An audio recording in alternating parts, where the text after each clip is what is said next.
कुछ लोग तो ये भी बात करते हैं यार सुबह की चाय नहीं पी तो हेडेक हो रहा है। कुछ लोग ये बोलते हैं यार मेरे ना शायद आई साइट का नंबर वीक हो गया है तो मुझे हेडेक एक्सपीरियंस करना पड़ रहा है। जिसका भी सिर है उसको सिर दर्द कभी ना कभी होता ही है। जिसका कोई खास कारण नहीं है उसको हम बोलते हैं प्राइमरी हेडेक। ट्यूमर हो गया आपके ब्रेन में, उससे भी हेडेक हो सकता है।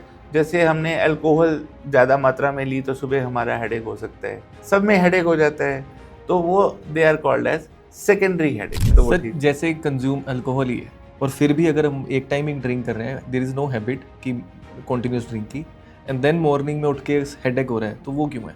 Okay. सबको नहीं होती। इसका मतलब आपको वो कह रहे कि नहीं मत पियो इतनी भी। बिल्कुल ठीक बात है सर। मान लीजिए मैं प्राइमरी हेडेक से गुजर रहा हूँ या सेकेंडरी से, मैं सेल्फ एनालाइज कर पाऊँ कि हाँ मुझे डॉक्टर को कंसीडर करना है, मिलना है कि नहीं मिलना।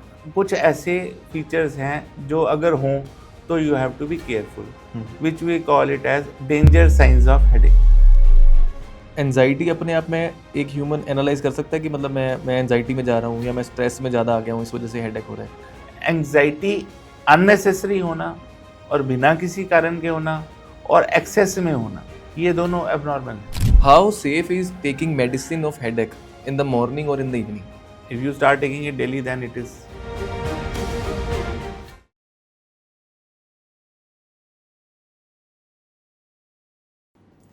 आज का ये पॉडकास्ट हमारे लिए बहुत खास होने वाला है क्योंकि आज जो इन्फॉर्मेशन हम शेयर करने वाले हैं आपके साथ, तो हर कोई उस इन्फॉर्मेशन के साथ रिलेट करेगा क्योंकि आज के पॉडकास्ट का टॉपिक है हेडेक, सिर दर्द।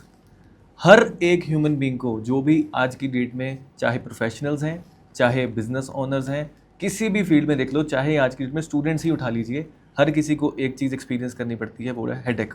जब हेडेक होता है तो हमारे सामने एक ही ऑप्शन आता है कि ये क्यों हो रहा है। मे बी मेरी आई साइट वीक हो गई है, मे बी मुझे कोई और सिम्टम है, मे बी मुझे माइग्रेन हो गई है। So there are so many confusions कि क्यों ये हेडेक हो रहा है। तो आज के टॉपिक में हम डिस्कस करने वाले हैं हेडेक को और ये जानेंगे इस वीडियो के ज़रिए, इस पॉडकास्ट के ज़रिए कि क्या आखिर रीजंस हैं हेडेक होने के। सो इसमें हम कवर करने वाले हैं कि आखिर हेडेक क्यों होता है, कितने तरह का हेडेक है। उसके बाद इस पॉडकास्ट में आगे जानेंगे कि इसकी प्रिकॉशंस क्या हैं, इसके सिम्टम्स क्या हैं, जो भी अगर माइग्रेन है तो उसके सिम्टम्स क्या हैं, कैसे आप सेल्फ एनालाइज कर सकते हैं, और लास्ट में कब आपको डॉक्टर के पास जाना है। तो आज इस टॉपिक पे डिस्कस करने के लिए एक प्रेस्टिजियस गेस्ट हमारे साथ हाजिर है, आस्था हॉस्पिटल जलंधर से मिस्टर अनुराग अरोड़ा। सर मैं स्वागत करता हूँ आपका आज हमारे पॉडकास्ट में। Thank you for inviting. So सबसे इम्पोर्टेंट मुद्दा हेडेक। हर दूसरा आदमी ये चीज़ बात करता है कि यार आज मेरा सिर दर्द हो रहा है। कुछ लोग तो ये भी बात करते हैं यार सुबह की चाय नहीं पी तो हेडेक हो रहा है। कुछ लोग ये बोलते हैं यार मेरे ना शायद आई साइट का नंबर वीक हो गया है, मुझे स्पेक्स लगी है तो मैंने शायद आई साइट स्पेक्स नहीं लगाई तो मुझे हेडेक एक्सपीरियंस करना पड़ रहा है। तो सर हेडेक होता क्यों है, एक बार अगर जनरल ऑडियंस के लिए आप क्लियर कर दें प्लीज़। जी, जैसा कि आपने कहा ये बड़ा कॉमन है। तो अगर हम स्टैटिस्टिक्स की बात करें तो 90% मेल्स और 95% फीमेल्स को अपने लाइफ में कभी ना कभी हेडेक ज़रूर हुआ होगा। विच मीन्स कि ऑलमोस्ट सबको ही है। कोई भी ऐसा लोग नहीं है जिसका भी सिर है उसको सिर दर्द कभी ना कभी होता ही है। तो सिर दर्द जैसे आपने कहा बड़ा कॉमन है, तो वैसे ही ये इसके कारण भी बहुत कॉमन है। इसके होने का कारण सीरियस भी हो सकता है और नॉर्मल भी हो सकता है। जैसे आपने कहा चाय नहीं पी, या आप ठीक से सोए नहीं तो आपको सुबह हेडेक हो गया, या आपने खाना ठीक से नहीं खाया, या आप रात को जागते रहे। बहुत सारे इसके कारण हो सकते हैं। हेडेक को हम आमतौर पे दो हिस्सों में डिवाइड करते हैं। एक होती हैं primary headaches. Primary headaches means उनका कोई कॉज नहीं होता, they are a problem in itself. Primary headaches ही ज़्यादा कॉमन है, जो कि टोटल हेडेक्स का 80% जो काम है वो प्राइमरी हेडेक्स है। प्राइमरी हेडेक्स वैसे तो बहुत सारी होती हैं, पर दो इम्पॉर्टेंट हैं जो कि ऑलमोस्ट 80-90% कवर कर लेती हैं। उनमें एक, जैसे आपने बोला, माइग्रेन है। तो माइग्रेन ऑलमोस्ट 40% जो प्राइमरी हेडेक्स होती हैं उनमें माइग्रेन है। और दूसरा जो कारण है उसको हम टेंशन हेडेक या डिप्रेसिव हेडेक या क्रॉनिक टेंशन हेडेक बोलते हैं। तो वो 40% ऑलमोस्ट वो होती हैं। इसके अलावा रेयर हेडेक्स हैं, जैसे क्लस्टर हेडेक है, आइस पिक हेडेक है, बहुत सारी होती हैं जो हम आगे बात करेंगे। पर ये सारी होती हैं, इनको हम बोलते हैं प्राइमरी हेडेक। Primary Okay. क्यों बोलते हैं? इसमें कोई कारण नहीं होता। जैसे पूछते हैं कि कारण क्या है, तो बहुत सारी बार इनका कोई कारण नहीं होता, ये बिना कारण के हो जाती हैं। या ऐसा कारण होता है कि जो जनरल है, जिसका कोई खास कारण नहीं है, उसको हम बोलते हैं प्राइमरी हेडेक। दूसरा जिसको हम बोलते हैं सेकेंडरी हेडेक। सेकेंडरी हेडेक वो चीज़ है जो आपने देखा, सिर में हमारे बहुत सारे स्ट्रक्चर्स हैं, आंखें हैं, कान हैं, दांत हैं, गला है, नाक है। इन सभी स्ट्रक्चर को जब कोई बीमारी होती है तो उससे भी हेडेक हो जाती है, तो उसको हम सेकेंडरी हेडेक बोलते हैं। जैसे अगर कान में इन्फेक्शन है तो भी हेडेक होगा, दांत में इन्फेक्शन है तो भी हेडेक होगा, आँख का प्रेशर बढ़ जाएगा जिसको हम ग्लूकोमा कहते हैं, काला मोतिया कहते हैं, उसमें भी हेडेक बहुत ज़्यादा होता है। जैसे ही आँख की आपने बोला वीएन कम हो जाती है, उसमें हेडेक इतना कॉमन नहीं है जितना हम सोचते हैं। जैसे बच्चों को हेडेक होता है, नहीं जी इसकी नज़र चेक करो, मोस्टली वो वैसे वीएन से होता नहीं है, वो वीएन उनकी नॉर्मली निकलती है, पर कभी कभी हो सकता है वीएन से भी। खास करके अगर आपकी स्क्विंट है तो आपको हेडेक होने का चांस ज़्यादा है। इसके अलावा दांत हैं, दांत में इन्फेक्शन है तो भी हेडेक होगा, गले में इन्फेक्शन है तो भी हेडेक होगा। फिर शरीर में कहीं भी इन्फेक्शन हो, जैसे फीवर है, मान लो आपको टाइफाइड है या आपको वायरल फीवर है, डेंगू है, मलेरिया है, सब में हेडेक हो जाता है, तो वो they are called as secondary headaches. इसके अलावा जो रेयर कॉजेज़ हैं उनमें ब्रेन ट्यूमर हैं, जैसे ट्यूमर हो गया आपके ब्रेन में, उससे भी हेडेक हो सकता है, या ब्रेन में कोई इन्फेक्शन होगी जिसको हम मेनिंजाइटिस बोलते हैं, या जैसे ड्रग एब्यूज़ है, जैसे हमने अल्कोहल ज़्यादा मात्रा में ली तो सुबह हमारा हेडेक हो सकता है, तो उसको हम बोलते हैं अल्कोहल विड्रॉल हेडेक, कि अल्कोहल जो रोज़ लेता है उसने एक दिन नहीं ली, उसको भी हेडेक हो जाता है। ऐसे ही आपने चाय बोला, तो अगर चाय हम रोज़ पीते हैं, आज नहीं पी, तो उसको बोलते हैं कैफीन विड्रॉल हेडेक, ठीक है ना। तो ये हो जाती हैं सारी सेकेंडरी हेडेक्स। सेकेंडरी कम होती हैं पर वो बड़ी इंपॉर्टेंट हैं, क्योंकि उनमें कॉज जो है वो सीरियस हो सकता है, इसलिए सेकेंडरी हेडेक्स के बारे में भी पता होना बहुत ज़रूरी है। पर ज़्यादातर लोग अगर आंखें बंद करके बोलना हो कि कौन सी हेडेक है, तो प्राइमरी हेडेक ही होती है, क्योंकि 100 में से 80 वही होती है। तो सर इसको कोई वे है कि अगर मान लीजिए मैं प्राइमरी हेडेक से गुजर रहा हूँ या सेकेंडरी से, मैं सेल्फ एनालाइज कर पाऊँ कि हाँ मुझे डॉक्टर को कंसीडर करना है, मिलना है कि नहीं मिलना? जी, देखो 100% तो आप किसी के लिए भी पॉसिबल नहीं, इवन डॉक्टर के लिए भी पॉसिबल नहीं, उसको भी कुछ टेस्ट कराने पड़ सकते हैं। पर कुछ ऐसे फीचर्स हैं जो अगर हों तो you have to be careful, which we call it as danger signs of headache. Danger signs of headache क्या हैं? अगर हेडेक के साथ आपको फीवर है then it may be dangerous. अगर हेडेक के साथ बहुत ज़्यादा वॉमिटिंग है, लगातार वॉमिटिंग हो रही है। तीसरा, जैसे आपको नींद में हेडेक हो गया, आपको सोते सोते सिर में दर्द हो गया और आपकी नींद खुल गई और बहुत ज़्यादा हेडेक हो रहा है, वो डेंजरस हो सकता है, उसमें ब्रेन में ब्लीडिंग हो सकती है। ये कुछ साइंस हैं। इसके अलावा अगर आपको हेडेक के साथ कोई और सिम्टम है, जैसे कि आपकी एक साइड कमज़ोर हो गई, या आपको बोलने में दिक्कत हो रही है, या आपको चलने में प्रॉब्लम हो रही है, आपका पैर इधर उधर पड़ रहा है, अगर आपको नज़र में प्रॉब्लम होगी, जैसे आपको एक तरफ दिखाई नहीं दे रहा और साथ में हेडेक है, इन सब कारणों में जब आपको ऐसा कोई सिम्टम साथ में होता है हेडेक के, then headache may be dangerous, may be, सब केसेस में नहीं, but it may be dangerous and one has to consult a doctor. तीसरा है कि जैसे आप कहते हो कि ऐसी सिरदर्द मुझे कभी नहीं हुई, अगर आपको ऐसी सिरदर्द हो रही है तो आपको डॉक्टर के पास जाना ही चाहिए, क्योंकि ये ब्रेन में ब्लीडिंग का लक्षण अक्सर होता है। अगर आपको साथ में लकवा हो रहा है या आपकी साइड कमज़ोर हो रही है, तो भी आपको डॉक्टर के पास जाना ही जाना है, इमीडिएटली जाना है, वेट नहीं करना है, ठीक है। तो ये सब लक्षण अगर हों, सिम्टम्स अगर हों, तो उसका मतलब है जो हेडेक है वो डेंजरस है और हमें जल्दी से जल्दी डॉक्टर के पास जाना चाहिए। दूसरा, जैसे मुझे पहले कभी नहीं होती थी, पहली बार ज़िंदगी में हुई, तो भी मुझे डॉक्टर के पास जाना ही है। अगर मुझे बचपन से होती है और आज भी हो रही है तो इट्स ऑल राइट, मोस्टली वो माइग्रेन होगी या टेंशन हेडेक होगी। जिनको पहले से होती है उनको पता होता है कि मुझे ये हेडेक हो जाती है, जिस दिन मैं सोता नहीं तो मुझे सुबह हेडेक हो जाती है, जिस दिन मैंने खाना ज़्यादा खा लिया तो मुझे हो जाती है, जिस दिन मैंने फास्ट रख लिया तो मुझे हो जाती है। लोगों को पता होता है जिनको माइग्रेन होती है या टेंशन हेडेक होती है। सर आपने बड़ी क्लैरिटी से बताया कि प्राइमरी और सेकेंडरी दो तरह की हमारी हेडेक्स हैं, और जो सीरियस हेडेक्स हैं उनमें आपने सिम्टम्स भी बताया कि कौन से सीरियस हैं। लेकिन मैं आज बात करना चाहता हूँ बिल्कुल कॉमन चीज़ों के बारे में, जो कॉमन चीज़ें है ना, कि मेरे हिसाब से हिंदुस्तान में हर आदमी अपने आप में डॉक्टर है और घरेलू नुस्खे हेडेक में सबसे ज़्यादा चलते हैं और सबसे ज़्यादा रीजंस अगर किसी बीमारी में बनाए जाते होंगे तो मेरे ख्याल से वो सिर दर्दी है। तो मैं एक एक करके आपसे क्लियर कर लेता हूँ।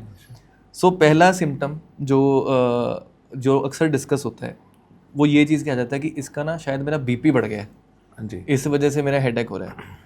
तो मुझे अगर बीपी से मेरा हेडेक हुआ है तो मैं उसको कैसे एनालाइज कर सकता हूँ कि ये प्राइमरी में आएगा, ये सेकेंडरी में आएगा, ये सीरियस है? जी। ये बहुत इंटरेस्टिंग और बहुत इम्पोर्टेंट क्वेश्चन है। उसका रीज़न ये है कि बहुत सारे लोग इस गलतफहमी में रहते हैं कि उनको बीपी जब बढ़ेगा तो उनको पता चल जाएगा कि मेरे सिर में तो कुछ भी नहीं होता, डॉक्टर साहब आपने बोल दिया बीपी बढ़ गया आपका।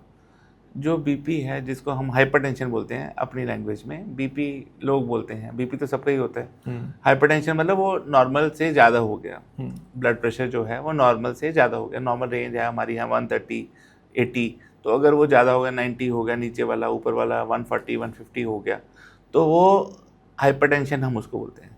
तो जो आपका सिर है वो कोई थर्मामीटर नहीं है ब्लड प्रेशर के लिए। ब्लड प्रेशर हो सकता है आपका 170 हो और आपके सिर में कोई दर्द ना हो।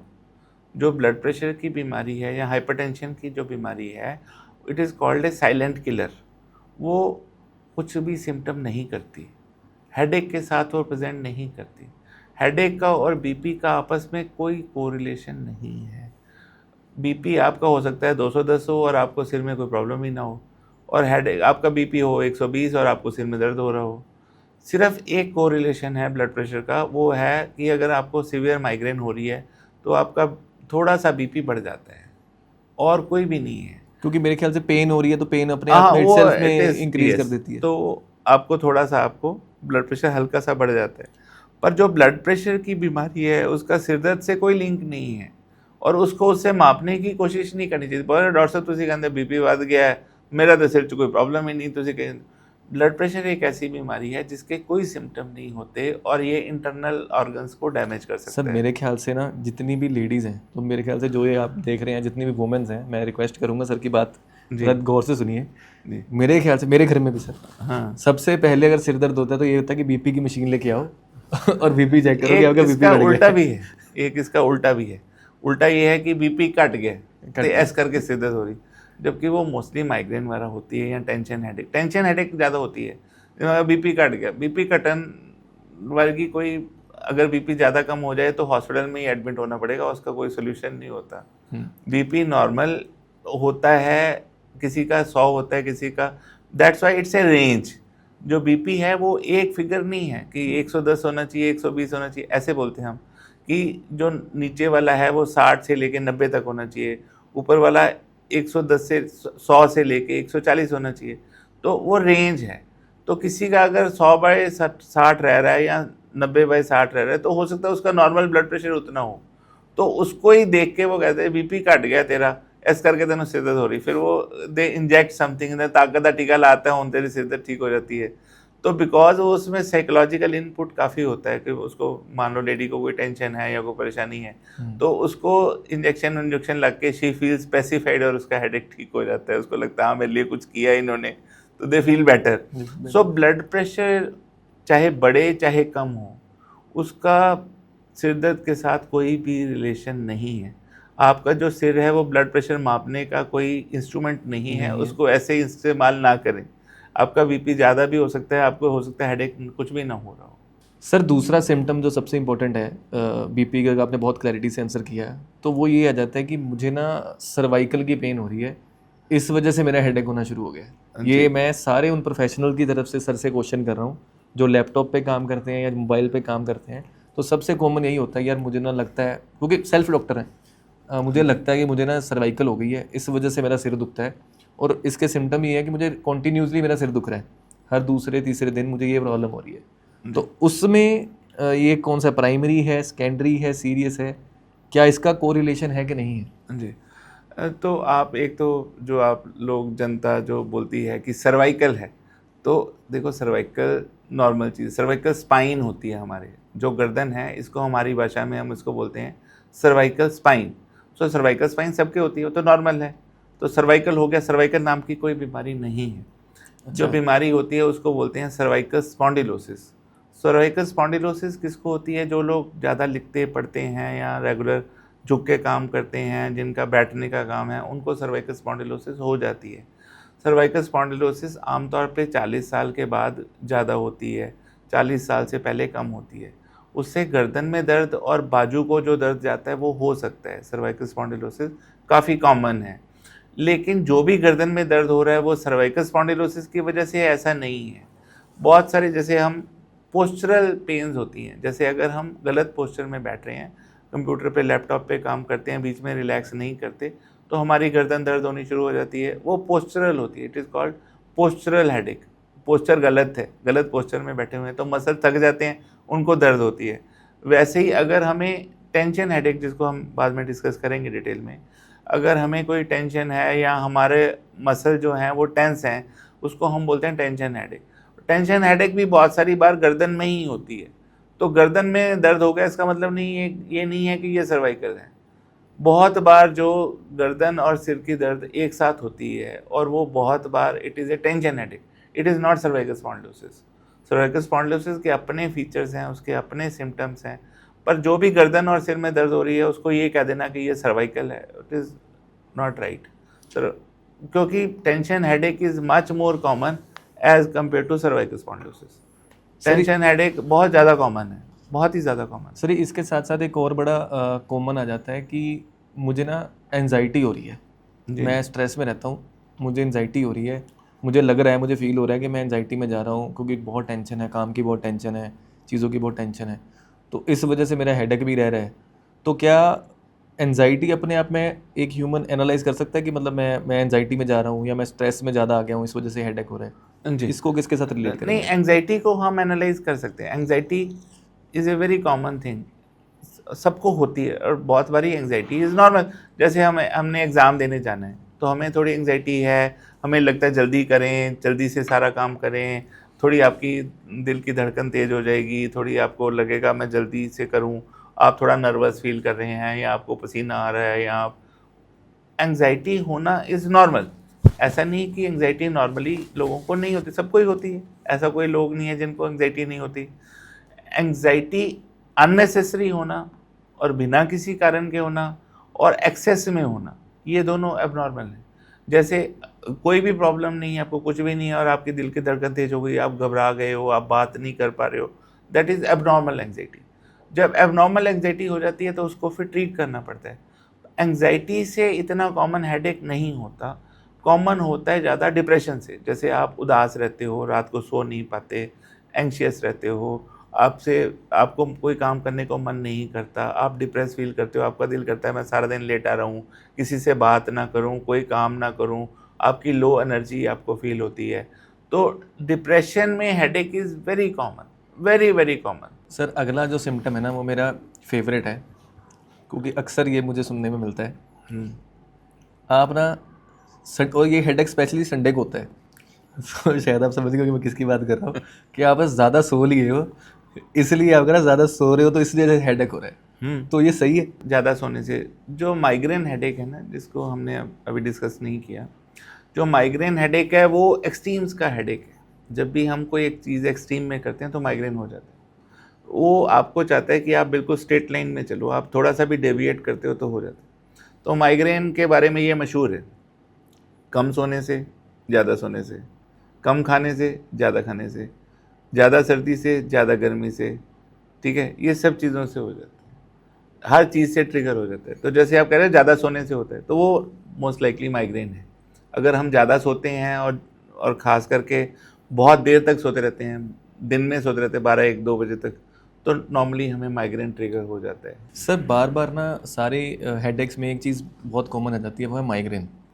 थोड़ा माइग्रेन को ही डिस्कस कर लेते हैं। तो माइग्रेन अपने आप में लोग सोचते हैं कि बहुत बड़ी एक बीमारी है कि मुझे माइग्रेन हो गई है, मतलब ना अपने आप में जैसे एज ए लेमैन मैं आपसे ये बात कर रहा हूँ, सबसे पहले तो होता है मुझे सर्वाइकल हो गई है, सर्वाइकल से अगला लेवल आ जाता है माइग्रेन हो गई है, यार मुझे तो माइग्रेन हो गया, इट्स अ वेरी सीरियस।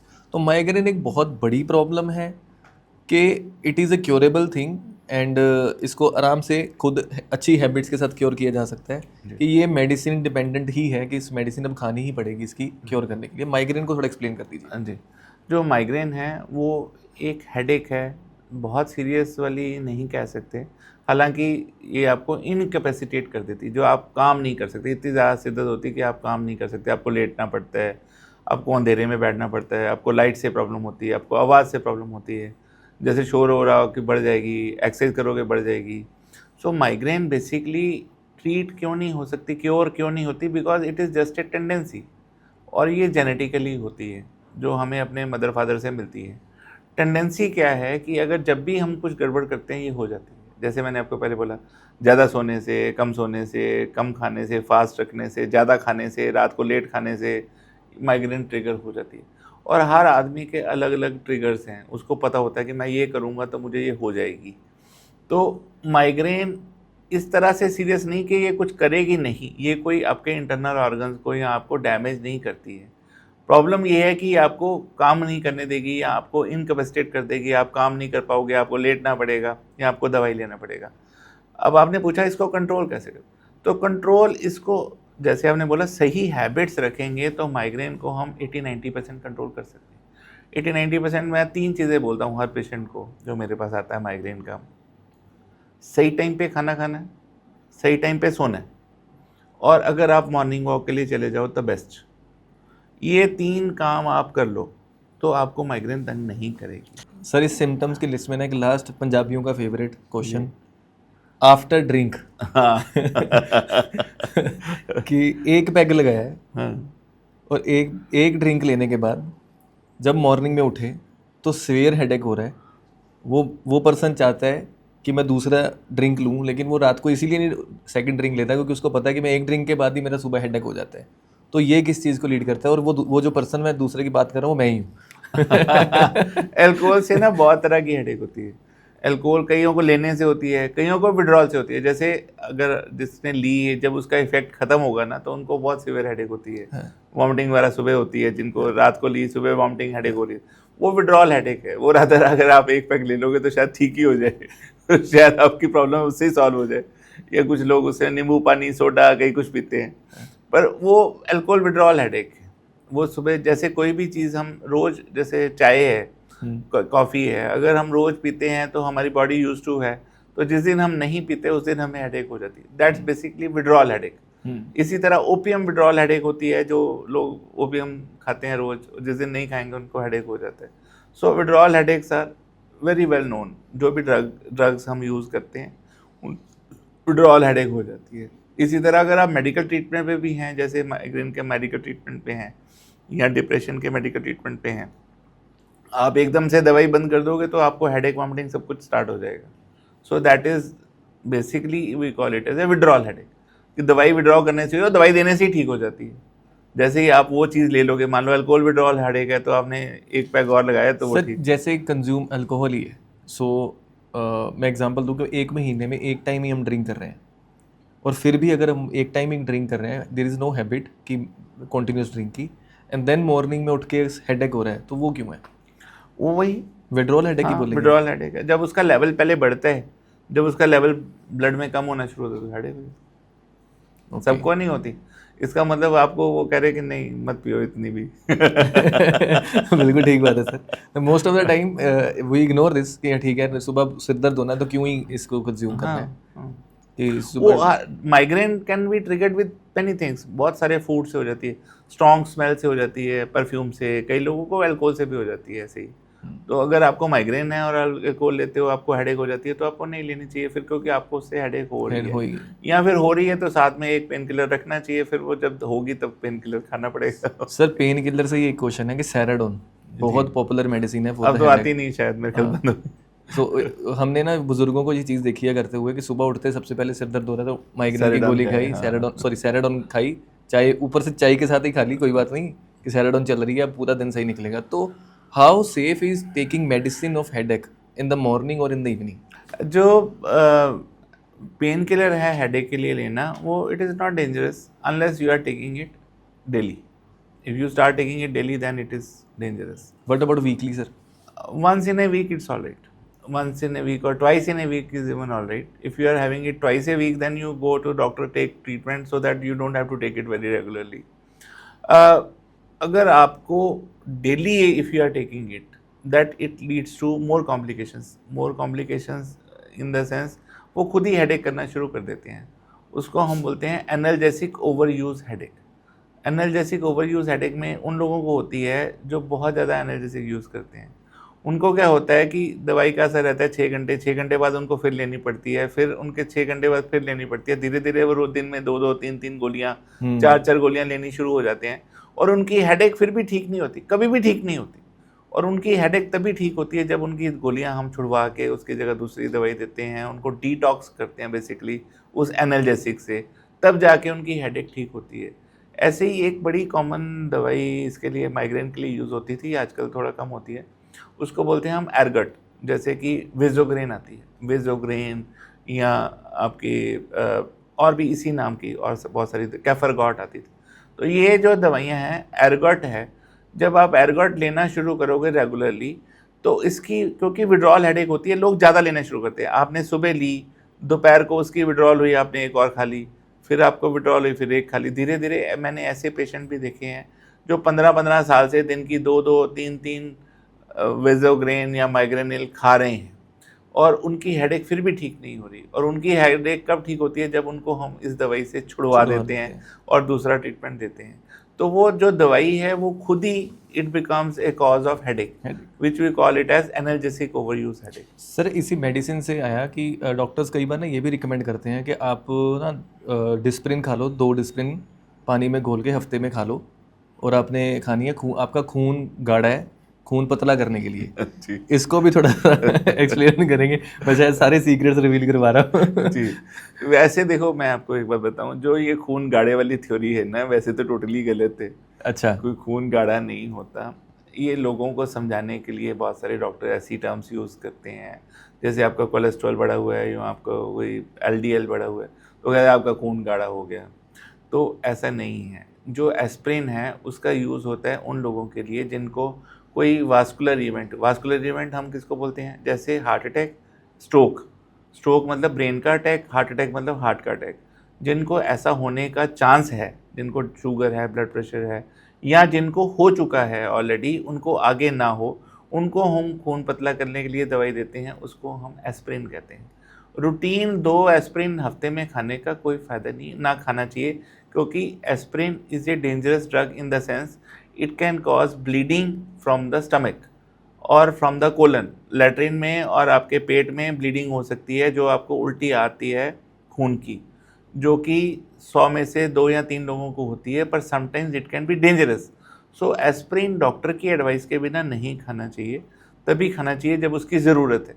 अगर ज़रूरत है तो हमें पता है, हम उसका रिस्क भी देख रहे हैं। मान लो मैंने किसी को एस्प्रिन दी तो मैं उसको फॉलो कर रहा हूँ कि तेरे को भैया कोई उल्टी तो नहीं आई, कोई खून की उल्टी अगर आएगी तो मैं बंद करूँगा उसको, उसकी जगह कुछ और दूंगा, क्योंकि these drugs have these type of side effects, they can cause very serious bleeding which can be life threatening sometimes। तो इसलिए इसको रूटीन यूज़ के लिए ये रिकमेंडेड नहीं है। तो खून गाढ़ा, अगर आपका कोलेस्ट्रॉल ज़्यादा है तो अगर आपको उसके लिए फिर अलग दवाइयाँ होती हैं जिनको हम स्टैटिन्स बोलते हैं, जैसे अटॉर्वास्टैटिन, रोजुवास्टैटिन, वो दवाइयाँ हैं। खून गाढ़े के लिए एस्प्रिन नहीं देते। खून गाढ़ा वैसे तो टर्म ही गलत है, वो मेडिकली तो there is no nothing called खून गाढ़ा हो गया। ये तो लोगों को समझाने के लिए कि आपका कोलेस्ट्रॉल बढ़ गया है, उनको समझ नहीं आता तो उनको बोल देते हैं खून गाढ़ा हो गया जी। तो सर एक ना और बड़ी इंटरेस्टिंग चीज़ सामने आती है कि अक्सर ये कहा जाता है कि आप अगर फूड अपना अच्छा कर लो तो आपको मेडिकेशन की ज़रूरत ही नहीं है। तो आप इस बात से कितने एग्री करते हैं कि अगर जैसे कि मेटाबॉलिक कंसल्टेंट्स हैं, जो डाइटिशियंस हैं, they advertise and they market themselves कि आप हमारी हेल्प लीजिए and you will get a benefit of getting rid of the medicines. आपको सोशल मीडिया से 100 तरह के इसमें प्रपोजल मिल जाएंगे। कोई कहेगा कॉर्टिसोल बढ़ गया तो खतरनाक है, कोई बोलेगा टेस्टोस्टेरोन कम हो गया, कोई कहेगा मसल नहीं बन रहे, कोई मैग्नीशियम बोलेगा, और सब के सब कोई ना कोई सप्लीमेंट बेसिकली बेच रहे होते हैं। They are basically not consultants, they are basically marketing agents. They are trying to sell something, like they are trying to sell magnesium or none of them is of any proven value। cortisol आपका या आपका testosterone, ये सब theories हैं, none of them is proven and none of them is proven कि ये दवाई जो वो supplement आपको दे रहे हैं उसको खाने से आप ठीक हो जाओगे। कोई भी आर्टिफिशियल सप्लीमेंट उसकी कोई वैल्यू नहीं है, जैसे कि वो कह देते क्रेटिन खा लो, ये खा लो, इससे कुछ नहीं होता। प्रोटीन खा लो, प्रोटीन आपको खाना है, आपके पास नॉर्मल सोर्सेज ऑफ प्रोटीन हैं, उनको आप खा सकते हो। Balance diet is most important. Balance diet मतलब हम बहुत ज़्यादा तला हुआ, मीठा ये ना खाएं, कार्बोहाइड्रेट्स बहुत ज़्यादा ना लें, और जितनी हमारी एक्सरसाइज है, जितनी हमारी यूटिलिटी है, उतना खाना खाएं। That is very very important. Balance diet is important और हमारे बहुत सारी बीमारियों से हमें बचाती है, उसमें सारा कुछ आ जाता है। लेकिन अगर हम उसको इम्बैलेंस कर देते हैं, जो कि बहुत सारे ये जो आप बता रहे हो इंस्टाग्राम पे या आपके सोशल मीडिया पे ऐसे हैंडल्स हैं जो कहते हैं ये खाओ, कीटो डाइट है। अभी थोड़े दिन पहले मैंने 1-2 पेशेंट ऐसे भी देखे हैं कि वो youngsters taking only chicken, nothing else, no food, nothing, no carbs, only chicken, and now he is not able to get up from the bed. So this type of diets are dangerous. They can cause lot of harm than good. जो आपकी balance diet है that is the best. उससे अच्छा कुछ नहीं है, और natural चीज़ें जो हैं वही खाएं।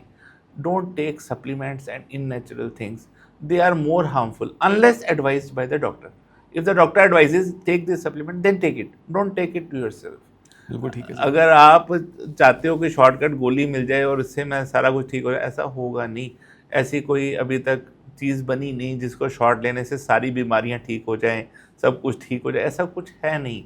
There is no silver bullet as we call it, कि ये खाएंगे, ये मैग्नीशियम खा लिया, अब सब कुछ ठीक हो जाएगा। ऐसा है नहीं।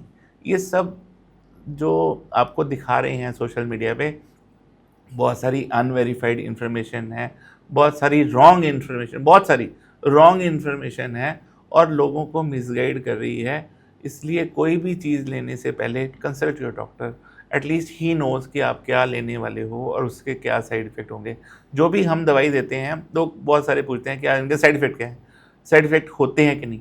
साइड इफ़ेक्ट हर दवाई के होते हैं, पर हमारे केस में फ़र्क क्या है कि जो भी दवाई हम दे रहे हैं हमें उसके साइड इफ़ेक्ट पता है। मैंने आपको दिया, ये वाली चीज़ दी, इसका ये साइड इफ़ेक्ट होना है। जब आप मेरे पास दोबारा आते हो, आई चेक फॉर दैट कि इसको ये साइड इफ़ेक्ट तो नहीं हो रहा, and if there is a side effect I can change the medicine, I can reduce the dose, I can increase the dose, I can manage it. लेकिन आप जो चीज़ें ऐसे ले रहे हो सोशल मीडिया से, उनके साइड इफ़ेक्ट ना तो देने वाले को पता है और ना आपको पता होंगे, और फिर वो कई कई महीने तक आपको प्रॉब्लम करेगी। We have seen people trying to make body taking supplements and then ending up with a kidney problem, ending up with bone problems, so many. So don't take anything, don't take shortcuts. Protein खाना है, आपके पास बहुत सारे sources of protein हैं। You can take, if you are non vegetarian, there's egg, there's chicken, there's red meat in small amounts you can take fish. अगर आप vegetarian हैं, you can take pulses, even your wheat has some protein, then your milk has lot of protein. Milk protein is very good. You can take milk, you can take curd, you can take paneer. So sources of protein are there. Non vegetarian में ज़्यादा variety है proteins की, vegetarian में कम है, but vegetarian में भी proteins हैं। अगर वेजिटेरियन में प्रोटीन नहीं होते तो आपने सुना होगा महेंद्र सिंह धोनी रोज के 6 किलो दूध पीता था, इतना स्ट्रांग बन गया, इतने छक्के मारते थे। तो प्रोटीन है तो मसल बनते हैं ना। बिल्कुल ठीक है सर। सो प्रोटीन है, नॉर्मल डाइट में है, ऐसा नहीं कि नहीं है। There is a lot of myth created कि जब तक आप प्रोटीन का सप्लीमेंट नहीं लोगे आपके प्रोटीन पूरे नहीं हो सकते। ऐसा नहीं है। सदियों से हम लोग प्रोटीन की डाइट ले रहे हैं, प्रोटीन होते हैं, हमारी डाइट में प्रोटीन है। ओनली थिंग इज जब हम गड़बड़ करते हैं, अब हम सारा दिन तो खाएंगे अब बर्गर और टिक्की, और फिर वो प्रोटीन कहाँ से आएंगे, ठीक है ना। तो अगर हम बैलेंस्ड डाइट लेंगे, जो इंडियन डाइट है वो बड़ी अच्छी बैलेंस्ड डाइट है। जैसे हम लेते हैं चपाती के साथ दाल, तो अब चपाती में जो प्रोटीन है और जो दाल में प्रोटीन है, दे आर कॉम्प्लीमेंट्री प्रोटीन्स। जो अमाइनो एसिड चपाती में नहीं होते वो दाल में है, जो दाल में नहीं है वो चपाती में है। सो दे कवर ईच अदर। ऐसे ही दूध है, हमारे कल्चर में, इंडियन कल्चर में दूध का बड़ा इंपॉर्टेंस है कि दूध पीना चाहिए दिन में 1 गिलास। तो इट इज़ गुड। अगर आप वेजिटेरियन हो और आप अंडा वगैरह नहीं खाते तो you take milk, milk is very good. So protein के सोर्सेज हमारी डाइट में है, ऐसा नहीं है कि नहीं है। जिनको प्रोटीन डेफिशिएंसी है, जिनके डॉक्टर ने एडवाइस करा है, जिनको कोई प्रॉब्लम है, जैसे किडनी डिजीज़ है, कोई प्रॉब्लम है, उसमें वो बोलते हैं ये वाला प्रोटीन इतना लेना है, you take it according to the advice of the doctor. आपके पास सर पेशेंट्स कौन से सबसे ज़्यादा आते हैं जिसमें ये लगता है कि मेरे पास ये पेशेंट बहुत ज़्यादा तादाद में आ रहे हैं? टीनेजर्स और जो छोटे बच्चे आ रहे हैं उनमें एक तो मेंटल टेंशन, डिप्रेशन ये बढ़ रहा है। अच्छा। और तीसरा इंटरनेट एडिक्शन, वो भी हाँ। इतनी कॉमन नहीं है, but I have seen some patients, उनको इतनी ज़्यादा एडिक्शन है कि आप उसका अगर इंटरनेट बंद कर दोगे, वो एक ऐसे भी मैंने पेशेंट देखा है, वो लड़की कहती थी मुझे चाहे कुछ ना दो, पढ़ाई ना दो, स्कूल ना भेजो, लेकिन मुझे तो इंटरनेट हर टाइम चाहिए, मुझे हर 2 मिनट पे I have to put something on Instagram और ऑन सोशल मीडिया। सो पूरी लाइफ ही उन्होंने उसको उस पर ही शिफ्ट कर दिया है, इस पे सोशल मीडिया पे ही। सो इंटरनेट एडिक्शन के भी केसेस आने शुरू हो गए। ऐसे गेमिंग का है, कई बच्चे इतने ज़्यादा गेमिंग में इन्वॉल्व हो गए हैं कि उनमें आपने पीछे पढ़ा होगा कुछ वो आए थे ब्लू वेल और ऐसी गेम्स जिनमें बच्चा अल्टीमेटली सुसाइड ही कर लेता है। तो इस तरह की प्रॉब्लम्स जो हैं आगे से बढ़ रही हैं इंटरनेट से रिलेटेड। सब पेरेंट्स के लिए कौन सी सिचुएशन अलार्मिंग है कि बी अलर्ट, आपका बच्चा रिस्क पे है? जी, उसमें सबसे पहले तो अगर बच्चा सारा दिन अकेला रहता है, इंटरेक्ट नहीं करता, बात नहीं करता, उसके कोई फ्रेंड्स नहीं हैं, पढ़ाई में पीछे जा रहा है और उसको मेमोरी की प्रॉब्लम है, चिड़चिड़ा हो गया, बात नहीं मानता है, तो ये अलार्मिंग सिचुएशन है, इससे हमें बचना चाहिए। और दूसरी सर, अगर प्रोफेशनल्स की बात करें जो हर टाइम लैपटॉप पे काम कर रहे हैं या कंप्यूटर पे काम कर रहे हैं, उनके लिए कौन सी सिचुएशन अलार्मिंग है? उनके लिए अगर उनको साथ में डिप्रेसिव सिम्टम आने शुरू हो गए हैं या उनको हेडेक बहुत ज़्यादा रहता है, तो उसको हम एक रूल बोलते होते हैं, 2 hour rule. After 2 hours you take a break of 20 minutes और you after every few minutes, after every 20 minutes you take a break of 2 minutes, so that आपका जो आई का यूजेज है और आपका जो ब्रेन का यूजेज है आप रिलैक्स कर पाएँ। सर अलार्मिंग क्या है उनके लिए कि अब उनको डॉक्टर को मिलना ही पड़ेगा अगर इस सिचुएशन में आ गए? अगर आपकी डेली लाइफ को अफेक्ट करना शुरू हो जाए। And what about sir businessman और ओल्ड एज? ओल्ड एज में rather internet sometimes is very useful in the sense, ऐसी स्टडीज़ हैं वो ये कहती हैं कि अगर आप इंटरनेट यूज़ जो लोग करते हैं ओल्ड एज में, उनको भूलने की प्रॉब्लम कम होती है। अलार्मिंग स्टेज पूछ रहा हूँ। मैं बता रहा हूँ, उनको रादर वो इतना यूज़ एक्चुअली करते नहीं, उनको यूज़ एक तो करना नहीं आता। बहुत सारे जो अभी ओल्ड एज में ऐसे पेशेंट आपको ज़्यादा नहीं मिलेंगे क्योंकि उनको उतना यूज़ ही नहीं करना आता, क्योंकि उन्होंने कभी इंटरनेट यूज़ ही नहीं किया। जो लोग 70 या 80 से ऊपर हैं उनको यूज़ करना आता नहीं, उनको बहुत थोड़ा आता है और वो ज़्यादा उनके लिए यूज़फुल है, उनके लिए रादर हार्मफुल नहीं है। तो इसलिए उनमें कोई ज़्यादा अलार्मिंग वाली सिचुएशन नहीं है, उनको यूज़ करने का फ़ायदा है। सर एक लास्ट मैसेज, जितने भी लोग आज ये पॉडकास्ट देख रहे हैं और जितने भी लोग ये वीडियो देख रहे हैं, आप इमेजिन कीजिए कि उनको कोई ना कोई हेडेक है तभी वो ये वीडियो देख रहे हैं, तो आप उनको क्या मैसेज देना चाहेंगे? नहीं, अगर आपको हेडेक है तो आपको घबराने वाली कोई बात नहीं है। 90% अदर चांसेस आर कि ये प्राइमरी हेडेक होगा और ये कोई बहुत डेंजरस चीज़ नहीं होगी। अगर मैंने जो आपको सिम्टम्स बताए कोई डेंजरस सिम्टम है तो आपको डॉक्टर को मिलना चाहिए, और अगर नहीं है तो इसको कंट्रोल करने का भी तरीका बताया, गुड डाइट, बैलेंस डाइट और time is very very important. बहुत सारे लोग कहते हैं मैं तो 8 घंटे डॉक्टर साहब सोया था, मैं तो 4 बजे सोया, तो मैं तो 1 बजे उठा, मैंने तो नींद पूरी कर ली। But that is not how our body is made. Our body is made according to a particular rhythm, we call it a circadian rhythm. Circadian rhythm होता है हमारे हार्मोन्स बढ़ते हैं, कम होते हैं हमारी स्लीप के, हमारे जागने के साथ।